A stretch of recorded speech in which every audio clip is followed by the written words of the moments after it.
ჩემი საყვარელი ჯანსაღი კერძები, განსაკუთრებით მათ გამოადგებათ ეს კერძები, ვისაც წონისკლება და გახდომა უნდა ძალიან გაუმარტივებს საქმეს. ოღონდ ესაა სუბიექტური, ასე ვთქვათ, ტოპი, იმიტომ რომ ჩემს საყვარელ კერძებზეა საუბარი და შეიძლება სხვას უფრო სხვა გემოვნება ქონდეს. ესე იგი, პირველი გრილში შემწვარი დედალი, ძალიან ჯანსაღია და ძალიან მაგარია ბოსტნეული სალათან ერთად. შემდეგ საქონლის ან ქათმის კატლეტი, ძალიან მიყვარს, ძალიან მაგარია. კარგი ჩაქაფული ან ოსტრი, ორივე ძალიან მიყვარს, განსაკუთრებით ჯანსაღია ჩაქაფული. ხაშლამაც ძალიან მიყვარს და ძალიან ჯანსაღია.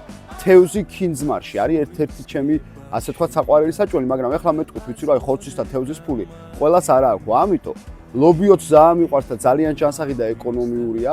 ასევე მუხუდო, ოსპის კატლეტები ერთ-ერთი ჩემი საყვარელი კერძია, ასევე ბოსტნეული სალათან ერთად და ეცადეთ რომ ჭამოთ ჯანსაღი, ცოცხალი პროდუქტები, ანუ გადამუშავებული ძერხვების, სოსისების და ცომეულის ჭამას მივირთვით ნატურალური ხორცეული, თევზეული, კვერცხი, გინდათ კვერცხის კერძები ძალიან ჯანსაღია, ოსპი, ლობიო, სოკო, ქათამი, სოკოს ჩაქაფული ძალიან მაგარია. მოკლედ, უამრავი ჯანსაღი კერძი არსებობს და კომენტარებში დაწერე შენი საყვარელი ჯანსაღი კერძები.